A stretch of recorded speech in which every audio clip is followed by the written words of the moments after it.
안녕하세요. 11월 6일 월요일 마이드라에 오신 여러분들을 환영하고 축복합니다. 여러분 참 오랜만이죠? 제가 지난 10월 26일 넷째 축복이가 태어난 이후 약 10일 정도 집에서 아이들을 돌보고 병원과 조리원을 왔다 갔다 하며 아내를 돕느라 마이드라를 진행하지 못했었는데요.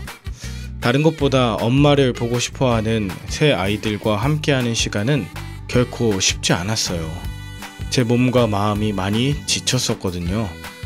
그런데 어제 11월 5일 주일 이후에 잠시 동안 생각을 해보니 제가 그렇게 힘이 든다는 건 반대로 말하면 힘의 공급이 없는 것과 같다는 생각이 들었어요.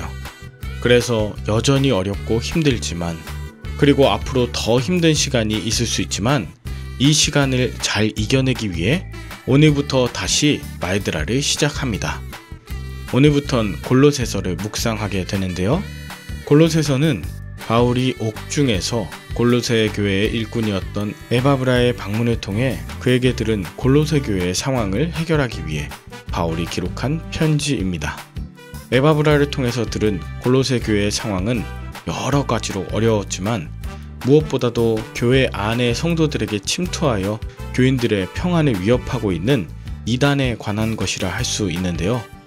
그렇다면 골로새 교회를 정말 어렵게 만든 이 이단의 정체는 무엇인지, 또 성도들은 왜 그렇게 쉽게 복음에서 떠나 이단에 현혹되어 힘겨운 삶을 살아갔는지를 살펴보고, 오늘날 우리의 삶에서는 어떻게 신앙을 지키며 또 교회를 세워갈 수 있을지 함께 묵상해 보길 원합니다. 그러면 오늘부터 골로새서를 주실 하나님의 말씀을 기대하는 마음을 담아 오늘의 마이드라를 힘차게 시작해 보도록 하겠습니다. 자, 출발!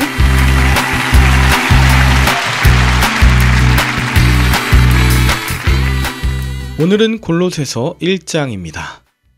바울의 서신 중에 바울이 개척한 교회가 아닌 곳에 보낸 서신들이 있었죠. 대표적인 것이 로마서였고요. 또 오늘부터 묵상할 골로새서가 그러합니다. 골로새 교회는 바울이 개척한 교회가 아니라 사도들을 통해 복음을 받아들인 자 중에 어떤 평신도가 자신의 지역에 세워 자생적으로 개척한 교회입니다. 결과적으로 말씀드리면 신학자들은 에바브로가 골로새 교회를 세웠고 또 빌레몬이 자신의 집을 예배 처소로 제공한 사람이었을 것이라고 하는데요.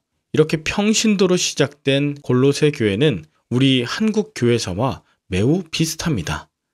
우리나라는 미국의 선교사님들이 국내에 입국하기 전에 이미 세례를 받은 사람이 수십 명이 있었어요. 그리고 선교사님들이 입국하기 전에 조선 사람들이 자생적인 교회를 세웠습니다. 어떻게 이런 일이 있었을까요? 서상륜이라는 평신도 분께서 만주에서 존 로스와 존 맥킨타이어라는 선교사님을 만나 예수에 대해 배웠습니다. 이 서상륜이라는 분이 만주에서 성경을 읽고 또 감동했거든요.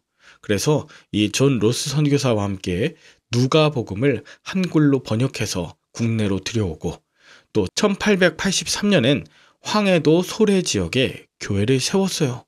이것이 바로 한국 교회 역사에서 조선 사람이 세운 자생적인 최초의 교회, 소래교회라 하는 곳입니다. 이후에 언더우드 선교사를 통해 1987년 세문안 교회가 세워질 당시 초기 멤버 14명이요. 서상륜과 백홍준이란 분에 의해서 이미 복음을 받아들인 자들이었고요. 서상륜은 이후에도 언더우드 선교사와 동역하는 관계를 갖고 함께 사역해 나간 사람이었습니다. 이후 소래교회 건축에 언더우드 선교사가 재정 지원을 하려고 했지만 서상륜은 조선인들이 자생적으로 소래교회 건축을 감당하고자 하며 거절했다는 유명한 일화가 있어요. 이처럼 신학교육을 받은 목회자들이 중요하지만 그것 못지않게 평신도들을 통해 교회가 세워진다. 이것을 우리가 놓치지 말아야 합니다. 다시 본문으로 돌아와서 외국에서 기독교 신앙을 접한 평신도가 자기 고향에 돌아와 세운 이 소래교회와 같은 교회가 오늘 본문에 등장하는 골로새 교회입니다. 자, 먼저 본문 1절에 보면 바울은 자신이 누구인지에 대해서 밝히는데요. 바울은 자신을 그리스도 예수의 사도라고 소개합니다. 1차적으로는 골로새 교회가 바울이 세운 교회가 아니었기 때문에 자신의 사도성에 대해서 밝히는 것 당연하고요. 그러나 여기서 중요한 점은 바울이 자신을 그리스도 예수의 사도라고 표현하는 점입니다. 제가 전에도 몇 번 말씀드렸지만 바울은 예수님의 12제자가 아니었어요. 예수님을 살아생전에 뵌 적도 없는 자였기 때문에 사도로 칭함받기에 부적절했죠. 오히려 그는 예수 믿는 자들을 찾아내 박해하며 그것이 하나님의 뜻을 실천하는 것이라 믿는 자였습니다. 그러던 바울은 다메섹으로 그리스도인들을 잡으러 가던 도중에 예수님께서 하나님의 뜻 자체이시라는 것을 깨닫고 회심하게 되었죠. 그렇습니다. 예수님을 모르면 하나님의 뜻을 알 수 없습니다. 그러나 예수님을 만나고 예수님께서 하나님의 뜻 자체이심을 확실히 깨달은 자는 자신이 그리스도의 복음을 전하는 사도가 되었음을 언제 어디서든 당당하게 밝힐 수 있죠. 또한 바울이 자기를 그리스도 예수의 사도라고 밝히는 건 당시 골로새 지역에 예수님에 대한 인식이 흐려지고 있는 것과 관련해서도 생각해 볼 수 있는데요. 당시 골로새에는 잡다한 신을 숭배하던 토박이 부르기아인들과 오래전부터 그곳에 이주해 온 디아스포라 유대인들도 살고 있었습니다. 갖가지 철학 사상, 이방 종교가 만연했던 그 골로새에는 천사 숭배, 황제 숭배, 혼합적 유대교와 예수님을 단지 사람이라고 주장하는 영지주의라는 이단까지 기승했기 때문에 이 골로새 교회 안에도 이러한 다양한 영향력들이 침투되었던 거예요. 그러하기에 바울이 자신을 그리스도 예수의 사도라고 선포하는 이 정체성은 굉장히 의미 있다고 할 수 있습니다. 바울은 2절에 골로새에 있는 성도들에게 하나님의 은혜와 평강이 있기를 간구하고 3절엔 그들이 신앙을 지키며 사랑하며 소망 안에서 믿음을 지킬 수 있는 것을 격려합니다. 여러분, 하나님의 은혜와 평강이 있을 때 소망 안에서 믿음을 지킬 수 있습니다. 마음이 어렵고 평안함이 없을 때 하나님께서 그 마음과 생각을 붙잡아 인도해 주셔야 합니다. 오직 하나님의 말씀으로써 내 삶의 거친 바다와 풍랑이 잔잔해질 수 있기 때문에 저 역시 새 아이와 함께 씨름을 하는 밤을 지내고 이 새벽에 말드라를 쓰고 녹음하고 있는 것이죠. 계속해서 6절에 보면 골로새 성도들 중에 많은 자들이 복음을 받아들인 것은 바로 에바브라가 수고했다는 것을 바울이 놓치지 않아요. 이 에바브라가 바울에게 골로새 교회의 상황을 나누어 주었기 때문에 바울은 골로새 교회의 이야기를 들을 수 있었고 9절에 골로새 교회를 위해 기도하기를 그치지 않고 골로새 교회의 하나님의 뜻을 즉 예수 그리스도를 아는 것으로 충만해지길 간구할 수 있었습니다. 여러분, 우리도 때로 중보의 제목을 나누고 기도하겠다고 그렇게 말할 때가 있죠. 그럴 때 정말 기도하셔야 합니다. 즉시 기도하고 진심으로 기도하고 풍성하게 간구해야 합니다. 중보 기도를 부탁한 분들에게 하나님을 기쁘시게 하는 선한 열매를 풍성하게 맺어 오래 참고 견디며 빛의 자녀로 온전히 살아갈 수 있길 마음 다해 중보하는 그런 말드라 식구들 다 되실 수 있기를 바랍니다. 이제 15절부터 바울은 골로새 교회에 필요한 각종 신학적 변증들을 시작하는데요.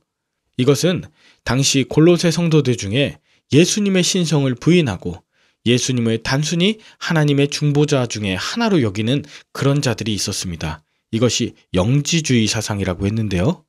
바울은 예수님께서는 보이지 않는 하나님의 형상이며 만물이 다 그로 말미암고 그를 위하여 창조되었고 예수님이 만물보다 먼저 계셨고 또 그 안에 함께 서 계심을 말하고 있어요. 단순히 육체로 오신 분 혹은 정신으로만 오신 분이 아니라 이 땅에 육신을 입고 오신 하나님의 본체라는 것을 강조하고 있어요. 또한 예수님께서 교회의 머리이시며 십자가의 피로 모든 것이 화평하며 하나님과 화목하게 하신 분이신 것도 강조해요. 이렇게 예수님에 대한 바른 지식이 없으면 그저 피조물들을 섬기는 우상 숭배자가 되고 또 복음과는 무관한 그리스도인이 되고 말기 때문입니다. 결국 교회가 세워지는 것, 또 계속해서 굳건하게 서갈 수 있는 유일한 비결은 오직 예수 그리스도 한 분 때문입니다. 저와 여러분들은 이 예수 그리스도의 복음을 전하며 각 사람을 그리스도 안에서 완전한 자로 세우는 수고를 감당할 사도입니다. 이것을 위해 저와 여러분들이 부름받았음을 꼭 기억해 주시길 바랍니다. 여러분은 오늘 본문을 통해 무엇을 느끼셨나요? 저는 먼저 바울이 자신이 세운 교회가 아님에도 불구하고 자신이 세운 교회처럼 진심을 다해 중보하고 편지하고 목양하는 것에 깊은 감동을 느낍니다. 요즘엔 내가 다니는 교회가 아니면 상관하거나 교류해선 안 된다고 하는 분들이 많죠. 또한 목사님이 아니면 평신도와는 깊은 교제를 해서는 안 된다는 생각들도 교리처럼 강조됩니다. 그러나 하나님께서는 만주에서 서상륜이라는 분을 통해 한국 땅의 최초의 교회와 최초의 한글 성경을 번역하도록 예비하셨고요. 무명한 에바브로라는 자와 빌레몬이란 자를 통해 골로새 교회가 세워졌고요. 예수 믿는 자를 핍박하던 바울을 통해 이렇게 아름다운 복음이 전해지고 있습니다. 여러분, 훌륭한 평신도 없이 어찌 훌륭한 목회자가 있겠습니까? 어찌 과거가 화려하고 온전한 사람만 복음의 일꾼으로 쓰일 수 있겠습니까? 그 누구라도 복음에 비친 예수 그리스도의 사도임을 잊지 않고 어디서나 복음을 전하고 중보하며 말씀을 나누는 이 사명을 감당한다면 그 자리에 예수 그리스도의 십자가가 서고 하나님께서 영광 받으실 줄 믿습니다. 그런 저와 여러분들로 이 땅에 보내신 하나님을 찬양하며 함께 기도할까요? 하나님 아버지, 코로나 이후 많이 어렵고 불안한 시대를 살아가는 우리들을 불쌍히 여겨 주시옵소서. 두려움 때문에 이런저런 유혹 앞에 타협하지 않게 하시고 바른 신앙의 지식을 알기에 힘쓰며 교회를 복음 안에 온전히 회복시키는 사명을 감당하게 하여 주시옵소서. 내가 있는 자리가 기도와 말씀 또 사랑 넘치는 교회가 되게 하여 주시고 그리스도의 사도로서의 정체성을 늘 잊지 않고 예수 그리스도를 자랑하게 하여 주옵소서. 힘들고 어려울 때 예수 이름을 더 부르게 하시고 예수 능력을 더 붙들며 그 말씀에 힘입어 가정을 세우고 교회를 회복시키는 그리스도의 편지들 다 되게 하여 주시길 예수 그리스도의 이름으로 기도 올리옵나이다. 아멘. 오늘도 좋은 하루 되시길 바라며 저는 내일 다시 찾아뵙도록 하겠습니다. 샬롬.